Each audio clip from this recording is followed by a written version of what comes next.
Today on Women of Impact, psychotherapist Dr. Gottlieb unveils the honest truth to what actually holds us back in life. The biggest thing is that you have to give up the hope of having had a better childhood.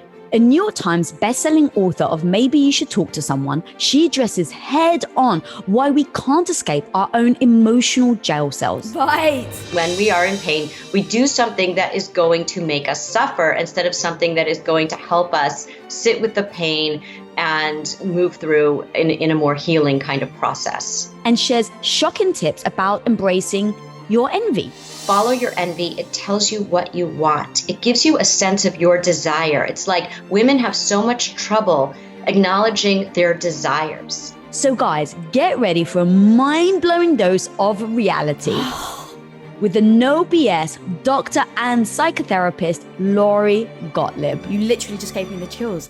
Welcome to Women of Impact.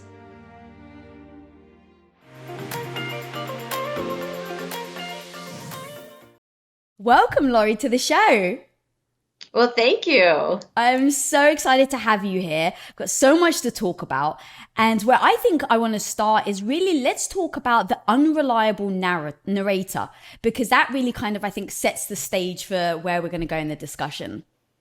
Sure. So, my book, Maybe You Should Talk to Someone, is the story of 4 of my therapy patients as I help them through their struggles. And there's a 5th patient, and the 5th patient is me, as I go to my own therapist to deal with my own struggle.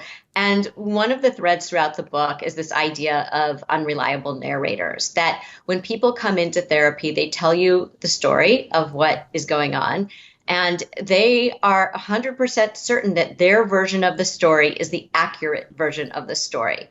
Now, it's accurate in terms of their perspective, but it's not necessarily the full story.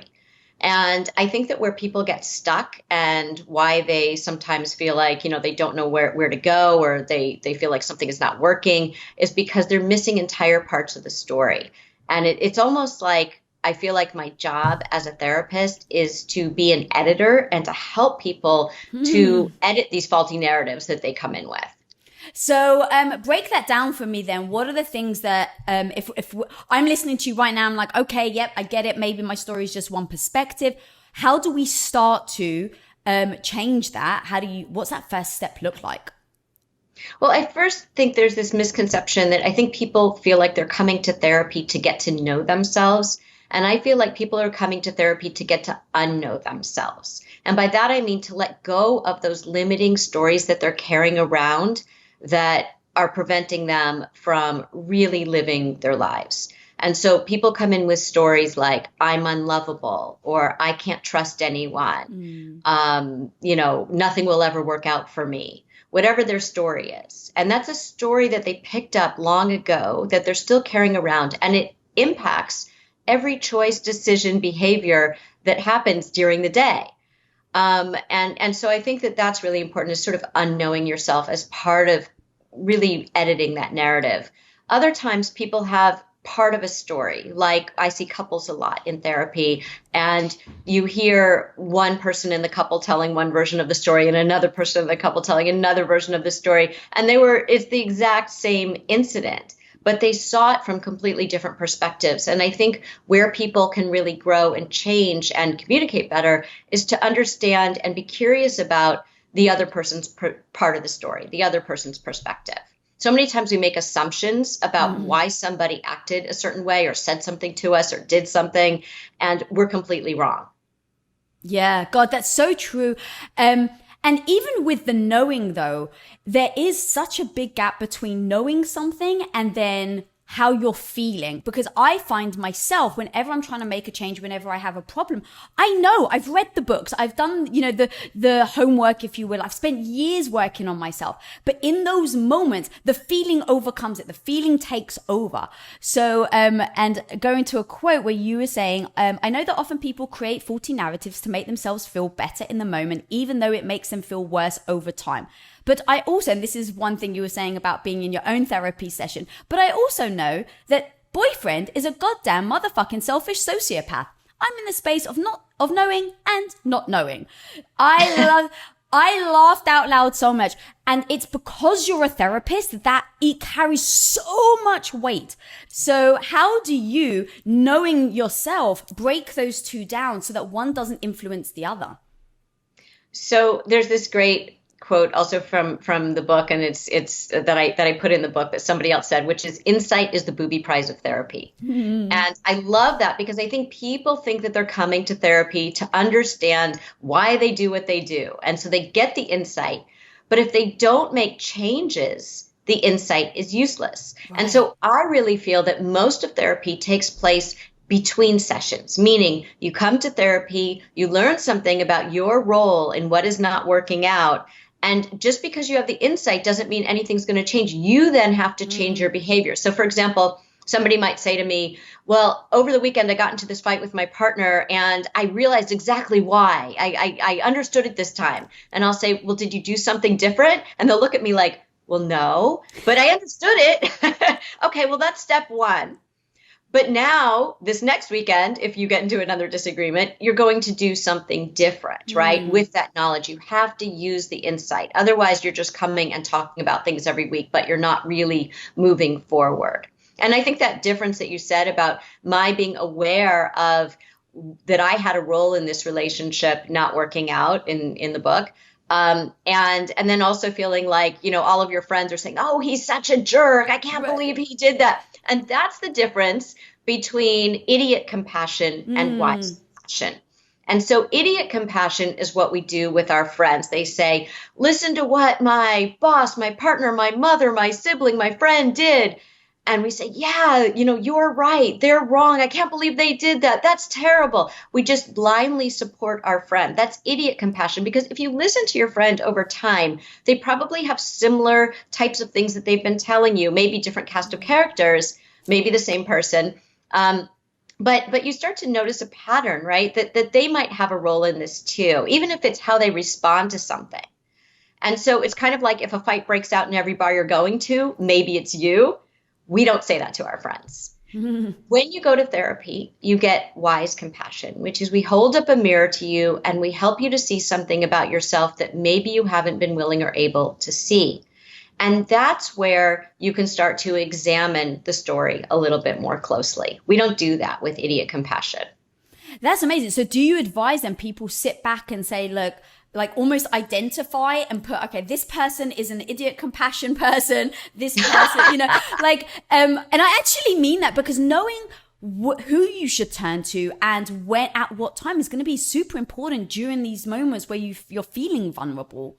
Right. Well, I should say one more thing about idiot compassion, which is that, first of all, there are very problematic people in people's lives. So I'm not denying that. It's like, we always say before diagnosing someone with depression, make sure they aren't surrounded by assholes, right? So because of course you're going to be depressed if you're surrounded by assholes. Okay. So we get that. It's not that there aren't difficult people and problematic people in your life. It's that, how do you respond to those people? First of all, why are you in relationship with that person? Do you need to be in relationship with that person instead of just complaining about that person every week? So that's a question. What are you doing there?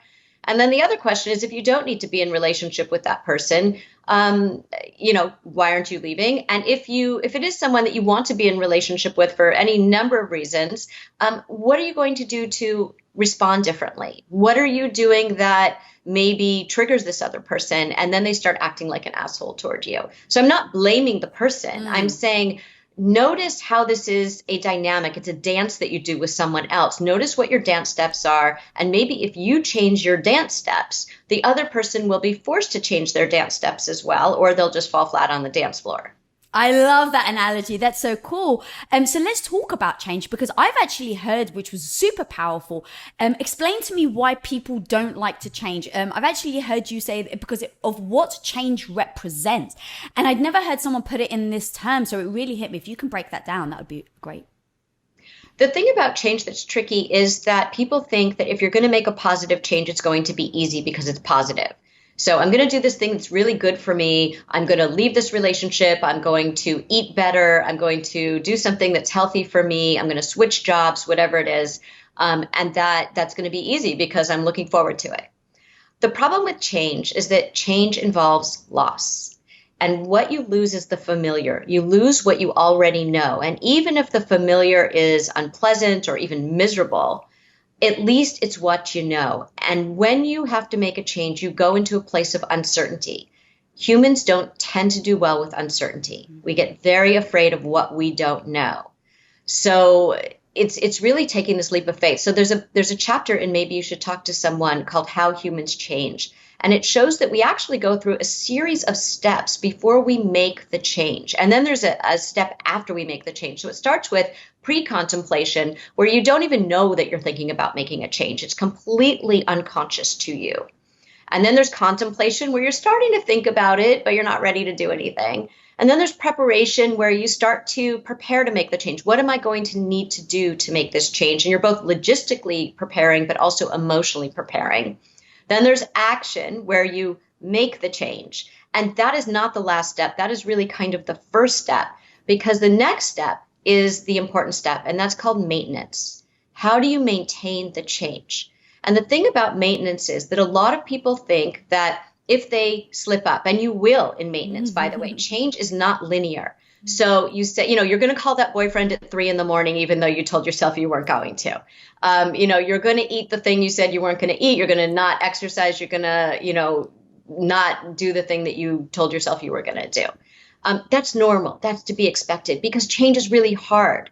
And so maintenance is about, that it's built into that you are going to maybe, slip back sometimes, and you're going to be really kind to yourself. You're going to have a lot of self-compassion, and you're just going to get back on track the next day. And that's to be expected. And people generally, what happens is they slip back and they say, oh, I failed, forget it, I can't do this. And then they don't make the change. This is why New Year's resolutions tend not to work, because that's what people do with New Year's resolutions. First of all, they don't go through all of the stages of change. And then when they get to maintenance, the minute they slip up, they say, well, that didn't work, so forget that.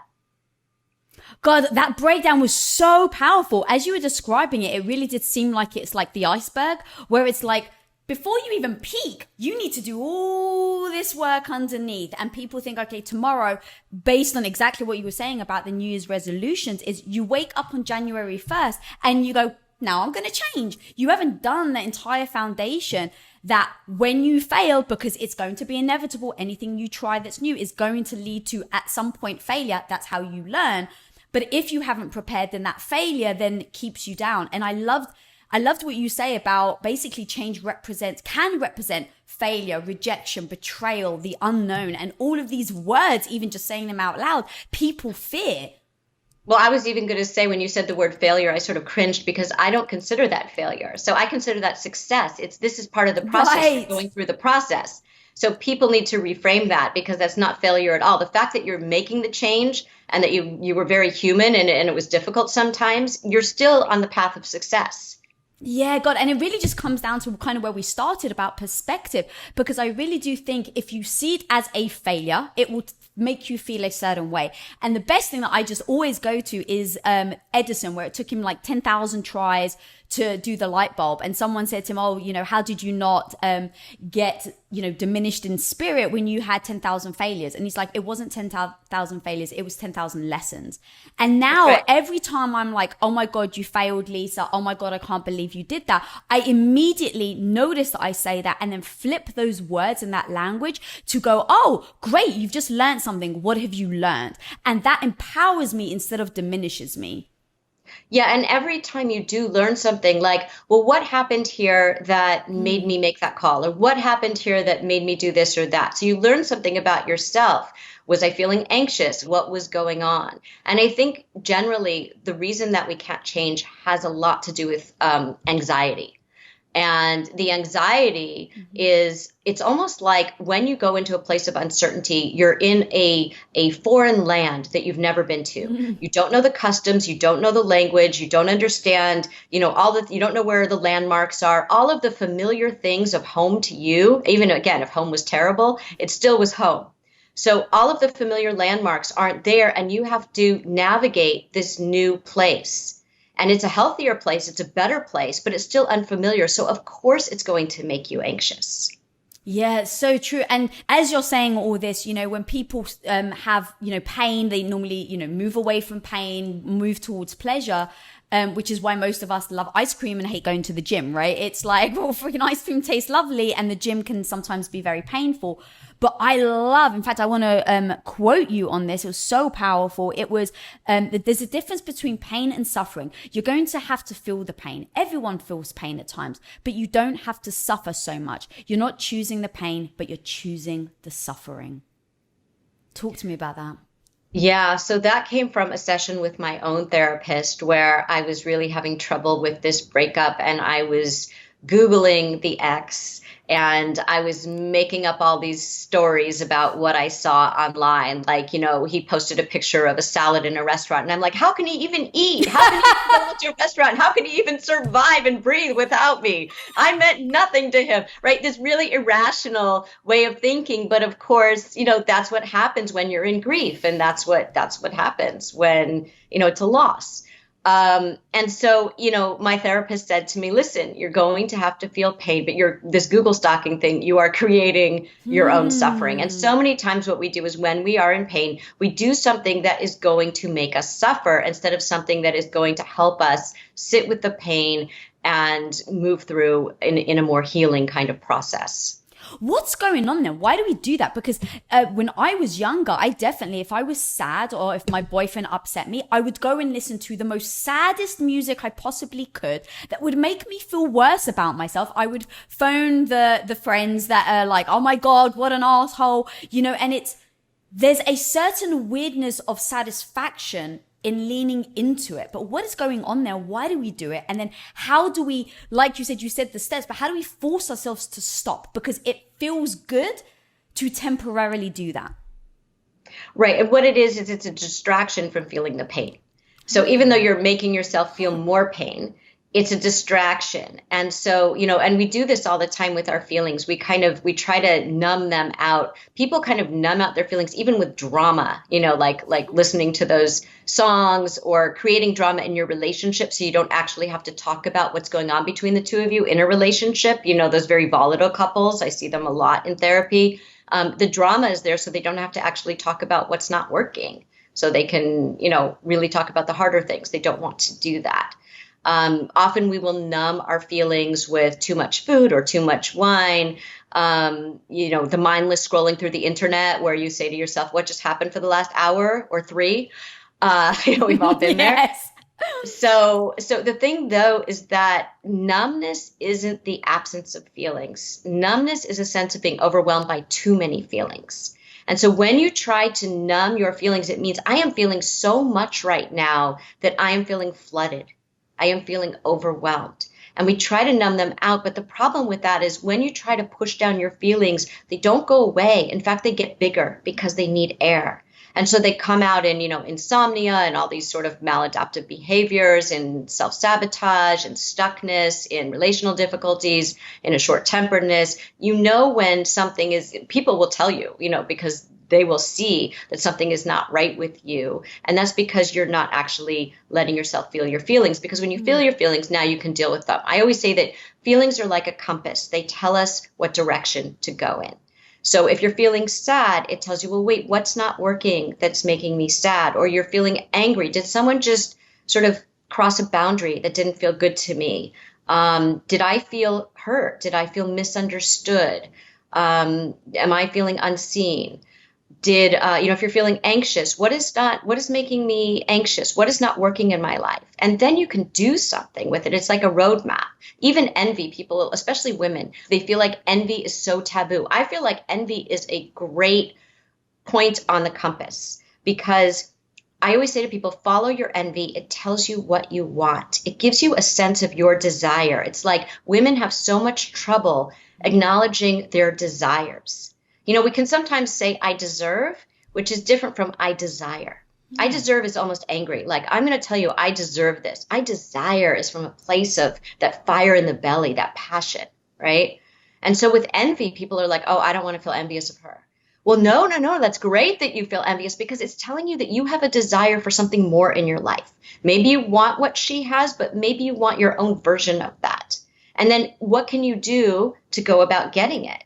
So I think all of our feelings are so useful. There are no bad feelings. They're all extremely useful. When I heard you talk about envy, and I was like, it's so powerful because especially in this day and age, there's a lot of people talking about, always just loving yourself, not engaging in the negative emotions or the negative feelings like envy and jealousy and things like that. But when I heard you say, no, this can actually teach you something, I was like, oh my God, it's so powerful.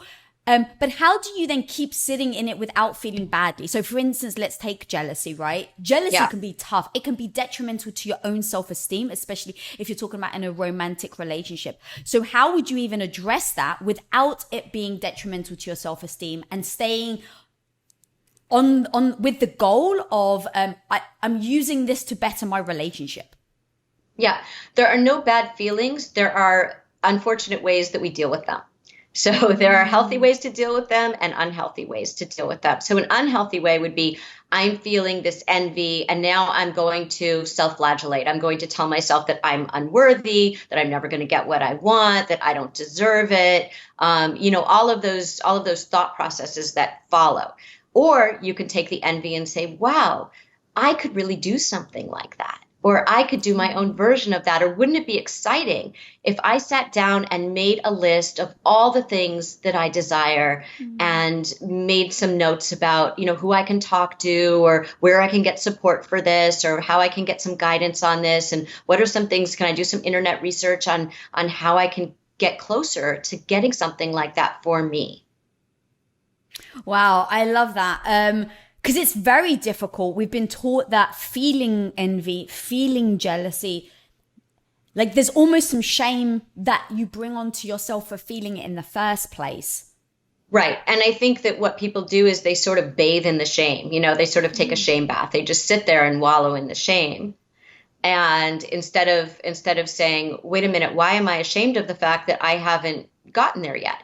Why should you be ashamed of that?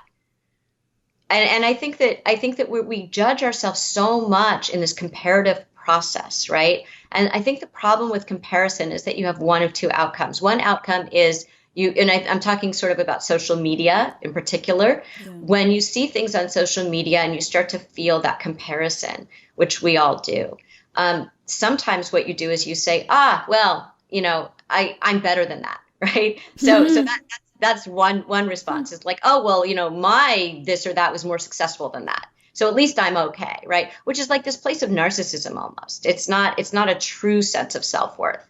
And then the other thing we do, and the more common thing we do is, oh my gosh, I'm not good enough. Like I'm never going to have anything like that. I haven't, I don't measure up.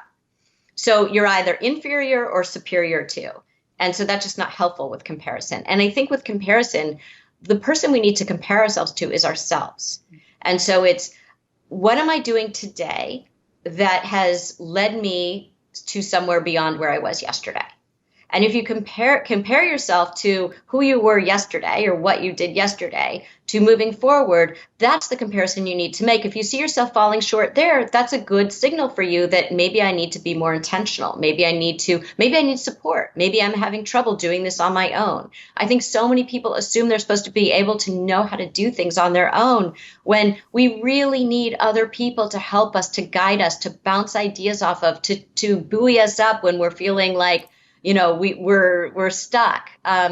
We need other people. We need a team. I'm so glad you said that because that's really important, very powerful. But as you were saying that, part of me was thinking, I get a lot of women actually that reach out to me and say, Lisa, I used to be confident and now I'm not. And it's that fact that they used to be confident and now aren't that actually makes them feel worse about themselves. Well, I think the question is, what has changed? And I think that if you were to ask them how they spend their time during the day, I don't think people are aware of just what they do from minute to minute, hour to hour during the day. And you can see that a lot of people do things that are really going to inspire those questions, in a way where it becomes overload. Like they spend a lot of time on social media. I mean, a lot of time, and they don't even realize it. So instead of doing something that would help them move forward in the way that they want to, they're just scrolling through and feeding all of those questions that they're having about themselves. When you are very intentional about your day, when you wake up, and I always recommend to people the night before, think about when you finish your day, just before you kind of close out, and maybe you're going to go do something else. And I really want people to have a separation between their work lives and some time off. And so at the end of the day, it should not be 9 p.m. It should be, a decent hour. Just, make it a ritual of here's what I accomplished today, just so that you can really see it right there. Here's what I accomplished today. It could be something small, like I made sure that I ate lunch today because normally I've been, not aware and I kind of skipped through that. Or I took a walk today, or I accomplished this thing for this goal that I have professionally. Whatever it is, here's one thing that I accomplished today, or maybe you have more than one, but hopefully you have one. And then here is what I want to accomplish tomorrow. And it should be very realistic. It shouldn't be a list of 10 things and then you just move them over every day to the next day and they never get accomplished and you feel terrible. It's like, here is one concrete thing that I really am excited to do and I know I need to do tomorrow. And then at the end of every day, you know what you've done, you know what you need to do, and you wake up with intention. And so it gives you confidence. It gives you the sense of, I am a competent person, I am capable, and I can, and also I think it gives you purpose and meaning. And if you have meaning and purpose and connection, that's where you're going to have the kind of life that you want to have. I love that, because what you're talking about is transformation exists by making one tiny thing at a time. And I'm part of your book where you're talking about when you first broke up with your boyfriend and how much that just broke you, that for you, it was like, okay, it just has to be one thing after another. It's like, today I'm just going to get out of bed. Now I just need to put on my shoes. Then I just need to feed my son. Like, all these steps is how you end up going from one thing to another instead of being it so grand. Right. And I think most people don't realize that most big transformations come about from these tiny, almost imperceptible steps that we take along the way. And it's one foot in front of the other. That's all it is. It's one step. And then you take another step, and then you take another step. And I think people feel like they feel overwhelmed because they imagine that the way that you make big change is you make a big change. Mm-hmm. No, it's tiny, tiny steps. And that's why I wrote Maybe You Should Talk to Someone, because I wanted people to see that what this process is like. I wanted to bring people behind the curtain into the therapy room with me so that they could watch how these changes come about. They could see the tiny steps, the heroic moments when you could have gone left, but you went right. And that was a big deal, right? Because for the first time, you were finally able to do that. You were able to break that pattern even once. Mm-hmm. And so I think you see that everybody in the book, myself included, we go through these incredible transformations, and they're not unusual. It's not like I picked the 4 best cases. I could have picked anyone, because that's what it means to be human. Is you kind of are floundering, you're scared, you're stuck, and then you make one little change, you make a little step, you take another step, you go backward 5 steps, you go forward 1 step, and eventually you get to where you want to be, and you keep taking steps. I'm so glad you said that, because I think that if we think of it as a linear path, that it's one step in front of another, I'm never going backwards, then kind of going back to what we were saying earlier about failure, it just discourages you. But knowing that is going to be a 1 step forward, 3 steps back. And you even said about habit, and I'd heard you say to replace a vicious cycle with a virtuous one. That really hit me. Talk to me a bit about that, and then how do we actually do that? Well, I think that goes back to the kinds of things that we do when we start to feel a feeling that is uncomfortable, and then we do something that is really unhealthy for us. And so can you do something that is healthy for you to change the cycle? The vicious cycle is, I'm going to keep Google stalking my boyfriend. Whatever it is, whatever the thing happens to be. And I think that when you do something healthy instead, like, okay, when I have the urge to Google stalk my boyfriend, I'm going to call a friend, I'm going to take a walk, I'm going to read a book, I'm going to do something that feels good, that isn't going to make me feel worse. And I want to say something too about these small steps. I have this podcast. It's called Dear Therapists. And it's an opportunity for people to hear what a therapy session actually sounds like. So people come on, they get 2 therapists. It's me and my co-host Guy Winch. And we do a therapy session with somebody. And at the end of it, we give them actionable concrete advice. It's homework. They have 1 week to do it, and then they report back to us and let us know how it went. And the beauty of that is you can see that even after one session, people can make significant change because they're taking those steps, and they just needed a witness and a guide because they have the answers. They know what they need to do, but they can't hear themselves. And so we reflect back and we help them see a new perspective. We help them rewrite their story. And then we give them these things that they actually have to do. Sometimes it's one thing, sometimes it's three things. And they do it and they report back. And every single person has made a shift that they, for years, they couldn't make. Like they've gone to therapy before, or they've talked to, whatever, they've done all the kinds of things that they feel like they should have done. And I think part of it is people, when they write to us, they know what our show is. And so they're ready to make those changes in some way. But I think that it's really hopeful for anyone listening that even after one session, you can take those steps and start to make these changes. Yeah, I love that so much. And it's so powerful, like you said, that people can be struggling with something for years.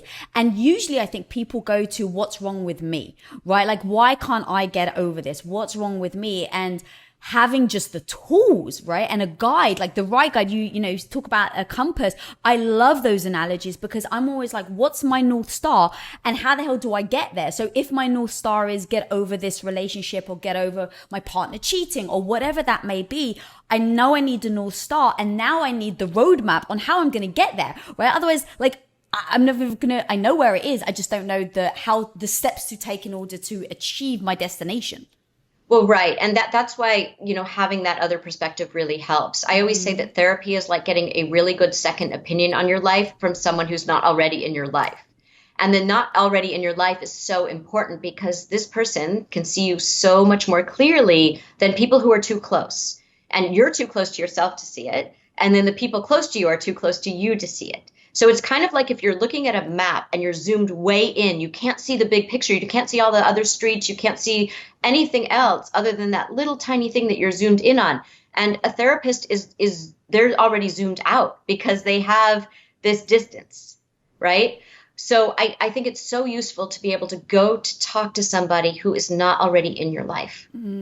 Yeah, so true. And you even said most of us kind of know that our past can keep us stuck, can hold us back, but so can our future. So talk to me about that, because again, I'd never heard anyone talk about how our future holds us back. So in the example of the breakup, I think that when people go through, and no matter what it is, say they have a miscarriage, say they are trying to get pregnant and they can't have a baby, not only are they dealing with what's going on in the present, but they're dealing with the idea of the future that they had created around that. Oh, here's me as a mother, or oh, here's me married to this person. Or if it was a career thing, like they have this idea of here's me with this, and then something collapses in the present. Well, it's not just the present that collapsed, it's the entire future that you built in your mind around what this was going to look like. And there's real grief and loss around that. So people say, well, I don't understand. This person died a long time ago. Why are they still dealing with this? Or this relationship ended, or their marriage ended, 2 years ago. Why are they still like this? Because their whole future has also been lost. It wasn't just the loss of that person. It wasn't just the loss of the day-to-day companionship. It wasn't just the loss of having someone who really knows you. It was the loss of, and here was the whole future as it was laid out. And now it's like the mother of all plot twists. Yeah. Now there's just blank in the future. You don't know what the future is. It's unwritten. And again, going back to uncertainty and change, that can be incredibly scary not to know what that looks like. Now, of course, we don't actually know. Even when you think you know what your future looks like, you don't actually know. It's an illusion. But it's a comforting illusion that gets most of us through our days. But then when the illusion is, you're stripped of that illusion, all of a sudden you start to get really scared, and you're grieving the loss of it because it was something you were really looking forward to. Yeah. So what's the thing that then keeps us? Let's say it's a relationship. So you had a vision of the person I'm with now. He was going to be my future. I'd envisioned he was going to be my husband. I was going to have kids with them. We were going to grow old together. And is that why some people stay in relationships where they're not happy in? There are so many reasons people do that. That's one of them, is that they feel like they don't want to let go of this future that they have imagined with this person. They don't want to start over and say, okay, I have to erase all of that. And now I'm going to have to start over. I don't know when and if I'm going to find the person. I don't know what this is going to be like. I don't know what the future holds. And again, people would rather hold on sometimes, not for the long term. Eventually people start to realize this is not working. But in the moment, they get very scared and they say, I would rather stick with the familiar. I'd rather stick with the thing that I know, even if it's not really working. And people eventually get to a point generally where, then they've wasted years, though. They've wasted a really long time because of their fear. And that alters their future, too, because their future might have looked different had they left the relationship at the time when they were aware that it was not working. Yeah, that's what I was going to ask you, because you even said most people come to the conclusion eventually. It just takes them a long time. How do we prevent that, Laurie? Like, the people will spend 5, 10, 15 years with someone that they actually know they'll never end up with. Right. So there's this saying, we marry our unfinished business. And I could say we date our unfinished business too, which is that we think that when we meet someone, that the person we're really attracted to, if we have not processed this unfinished business. So that's why I say unfinished business. We have this idea that we meet someone, we have this great, attraction to them, and we think this person is going to be so different from that person in my childhood who maybe, hurt me in some way, or I didn't get my needs met by this person in some way. And so now this person is going to be different. This new person is going to be different from the adults in my life who weren't able to meet my needs. Yet, if you have this unfinished business, what your unconscious does is your unconscious says, you look familiar, come closer. Right? And we don't even know that's happening because the person we think is so different, but they're not at their core. Like if you had a parent who was withholding in some way or, wasn't really emotionally present, this partner might seem very emotionally present, but in fact, once you get to know them, there will be ways in which they aren't. If you grew up with a parent who had an addiction, you will probably end up somehow being attracted to someone who has some kind of addiction. Maybe it's a different kind of addiction than your parent had, but something like that. It gets replicated. And I think that we don't even realize that that's happening. And then you get into the relationship and you're like, wait a minute, this really does feel familiar. Why is this happening? I thought this person was so different. Why do I feel the way I felt as a little girl in this relationship? Why is all this coming up again? I can't believe this is happening again. And then we start to think maybe it's me, right? Like maybe I'm unlovable. Well, no, it's not. It's not that you're unlovable, but it is you in the sense that I knew she was going to say, oh my God, I'm so glad you said that. You are gravitating toward those kinds of people. So in the book, there's this woman that I call Charlotte, and she's this young woman in her 20s, and she keeps hooking up with the wrong guys, including eventually one from the waiting room. And I know immediately that he's going to be bad news because she has radar for these men who are not going to be able to give her the kind of loving relationship that she wants. And when she starts dealing with the issues with her father and her mother, she starts being attracted to different kinds of guys. What happens is when you haven't processed all of this, you're only attracted to the people who are going to hurt you again. And so what happens is she would go out with people who would be, great partners, great potential partners for her. And she'd be like, yeah, he was a great guy, but I don't know, I just didn't feel like the chemistry with him. Well, you didn't feel the chemistry because the reason that we're attracted to people who are similar to people who hurt us is because we have this idea, it's called repetition compulsion, that this time I'm going to win. This time I'm going to get all of those things that I didn't get as a child from you who are similar, but because I'm an adult, I have more control. You actually don't because you can't control the other person. And so the idea, again, this is completely outside of our awareness, that this time I'm going to go back, redo my childhood, and I'm going to get the thing that I want from this very withholding person. Except you're not because you're with a very withholding person. Right? Or I'm going to get what I want from this very unreliable person, but you're not because this person is very unreliable. You can't change them, but we have this fantasy, and it's the lack of power and control that we had as a kid. So as an adult, you think, I'm going to change them. There's people who are like, yeah, this person has problems, but I can change them because they love me so much. Yeah. And I know that they really want to change, and I'm going to be a really good influence on them and a really healthy influence on them. I'm going to help them change. No, you won't.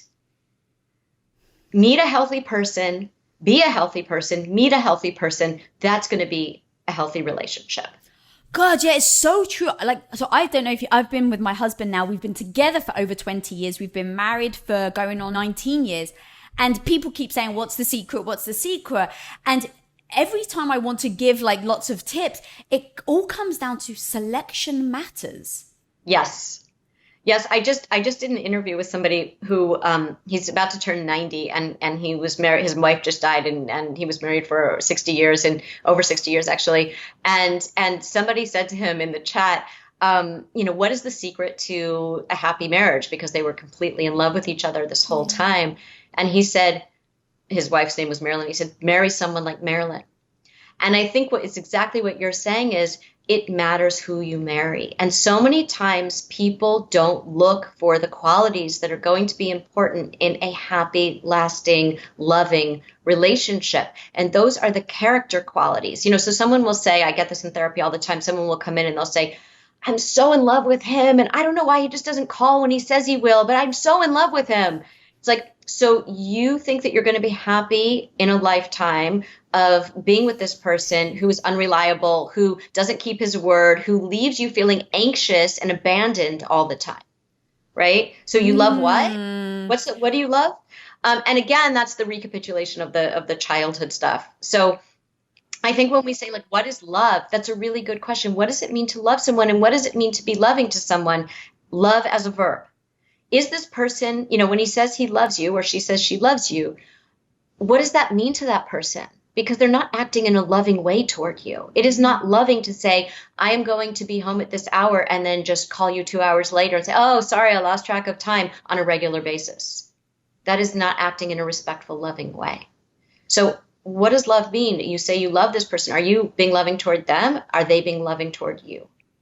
God, okay, so how do you, if you look back in your past, depends on who's your past, what are those wounds, and are you replicating them in your adulthood? How do you prevent then from replicating that into adulthood? Do you like make a list of all the things that were your wounds as a child? Like, how do you actually even start to do that? The biggest thing is that you have to give up the hope of having had a better childhood. So when you finally say to yourself, I'm going to grieve this loss. I am going to give up the hope of having had a better childhood. I can't redo my childhood. I can't redo it on all of these adults. I can't make somebody else make it better for me that my childhood was what it was. I am going to have to grieve that loss. And when you start to grieve that loss, you will notice that lots of healthy people come into your life. You will start to find that you will have healthy relationships as an adult. Yeah, God, it's so true. And I actually recently thanked my father because my husband works all the time. He's a workhorse. He is just, from Monday to Friday, we barely see each other. It's the relationship we've decided on. It's a relationship, the day to day we've agreed on. So we are all very much aligned. But a lot of people ask, how do you handle him? Your husband working so much, don't you ever feel neglected? Like, God, if I was in your position, I couldn't do it. And I started to look back at my past because I was like, yeah, why doesn't it bother me that he works so much? And I looked back and I was like, my dad worked very hard. He would sometimes go on business trips for over a month. But I always felt loved. And when I was with him, I always felt like the most special person in his life. And so with Tom, he does exactly the same thing where I feel utter joy with the time that I spend with him and we are connected. But I have almost been trained by my father to not necessarily seek the day-to-day affection. And so I can see how our past, if it's been a wound, can really negatively affect the person we choose. But also the flip side for me, where I love the relationship I have with my husband because of the way that I was when I was younger. Well, that's right. So if you had grown up with a parent who went away for long periods of time and you didn't feel loved, right, you would probably bring those feelings into this marriage. But because you had a very different experience, love feels differently to you, right? Yes. So you can hold that and you can feel confident that he really loves me. And I think there's this phrase that I love, which is, does the person have you in mind? Right? So just because they aren't there, that you probably somehow communicate to each other, even when you're apart, that you have the other person in mind. And I think that it's like being held by the other person, being emotionally held. And I think your father somehow managed to do that for you, that you were emotionally held, that you knew that he didn't just forget about you when he was gone, Right. that he had you in mind and you were being emotionally held. And I imagine that happens between you and Tom. Yeah. I really want to talk about the Goldilocks effects of how women show up on your couch with their partner. And, very typically, I think it doesn't surprise anyone that most of us initially will point at the other person and say, well, they're not doing this, they're not doing that. But sometimes you can notice the Goldilocks effects. If you could break that down for me, that would be great. So, well, it's interesting. I think when I see couples, a lot of times something like this will happen, and this will happen. And I'm going to talk about a heterosexual couple, but it happens in all couples, and it has to do with these sort of cultural expectations and what we think relationships are supposed to be, and then all of these biases that we carry that we don't realize that we carry. This little sort of like, be careful what you wish for. And so often what I will see is a couple will come in and say that the woman says to her husband, I just feel like we're not connected. I feel like I want to know more about your inner life. I want you to share with me. I feel like you're not really opening up to me. And so then he does in the therapy room. He opens up to her. And let's say that he starts maybe crying a little or sheds a tear. And then maybe he cries a lot. She will look at me like a deer in headlights. Like, oh my gosh, wait, stop. She won't necessarily say this. I just see this. She freezes up. It's like that, fight, flight, freeze. She will freeze. And she will just not know what to do with it and then when we talk about it, what she will articulate is something like this. I didn't feel safe when you weren't opening up to me, but I don't feel safe when you're that vulnerable with me either. Right? So it's like, what does he do with that? Right. And so I think that this can be applied to any situation where I think sometimes we don't know how to hold someone in their vulnerability. And that's really about whether it's a friendship, whether it's a family relationship, whether it's a romantic relationship. We need to understand, what does it mean to help someone to feel felt? And a lot of times what happens is we have this need, like, I need you to get closer to me.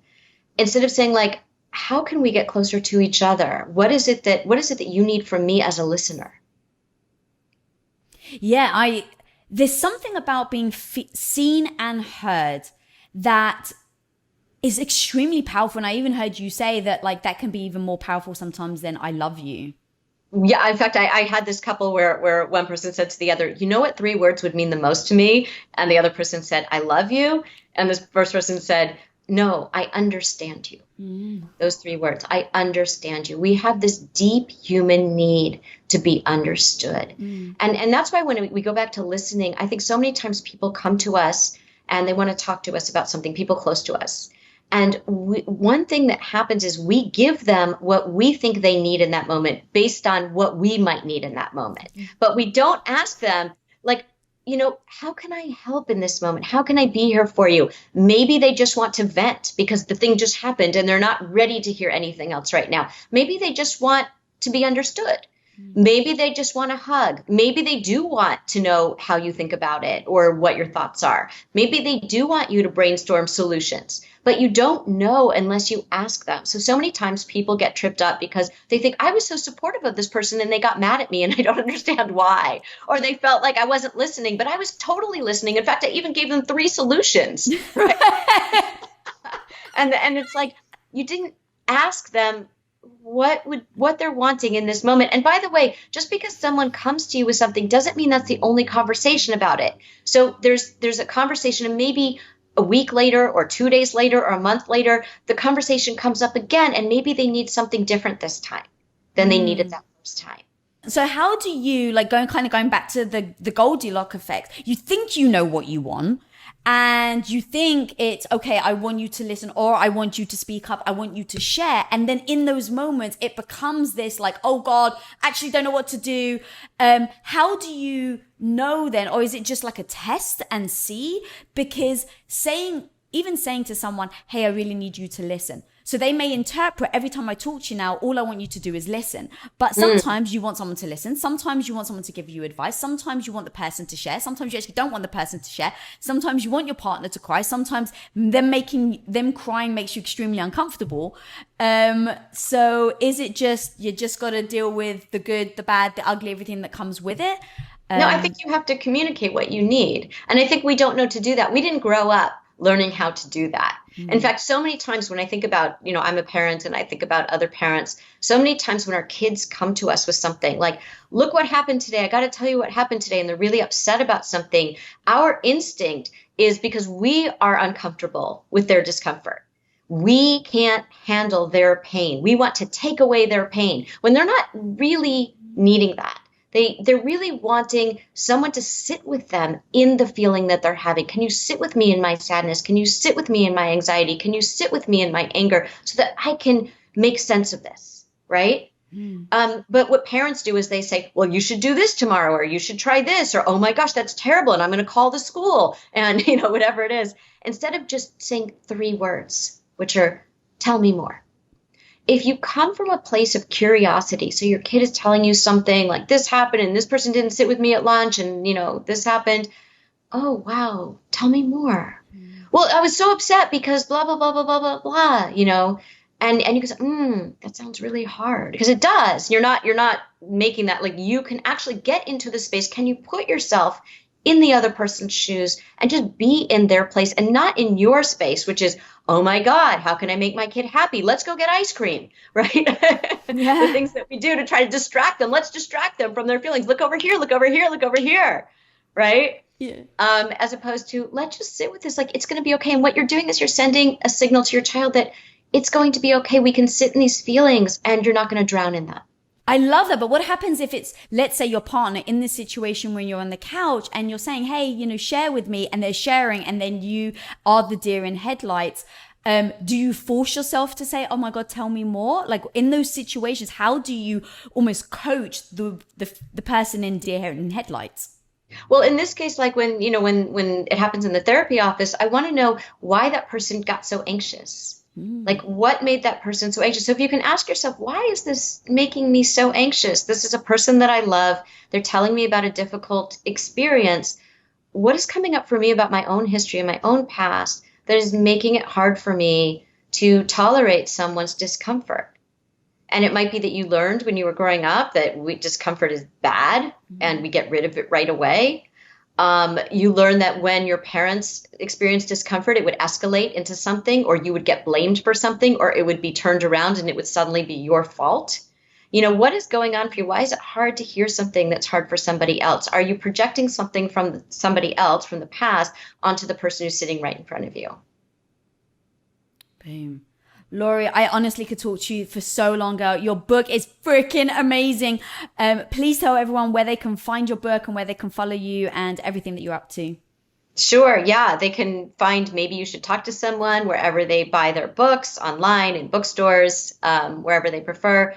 They can listen to my podcast. It's called Dear Therapist, and you can get that wherever you listen to your podcasts. They can read my Atlantic column. It's called Dear Therapist. And they can listen to my TED Talk at TED.com, and they can find me at LaurieGottlieb.com or on the various social platforms. Amazing. Guys, I'm telling you, you gotta go check out this woman. When I started reading her book, I do an Audible, I couldn't take my AirPods out. I was absolutely obsessed in her story, in the way that she lays out the book. It's so freaking awesome. So literally go check her out, go check out the book. And if you're not following me, follow me at Lisa Bilyeu. And if you're not subscribed, guys, please do click that subscribe button down there. And until next time, be the hero of your own life. Peace out. What up, guys? Thanks so much for watching this video. If you'd like another dose of badassery, make sure you watch this video right here, because I know you like it. But hey, also, while you're here, guys, you might as well click that subscribe button down there so you don't miss any future episodes. And of course, until next time, be the hero of your own life. Peace out.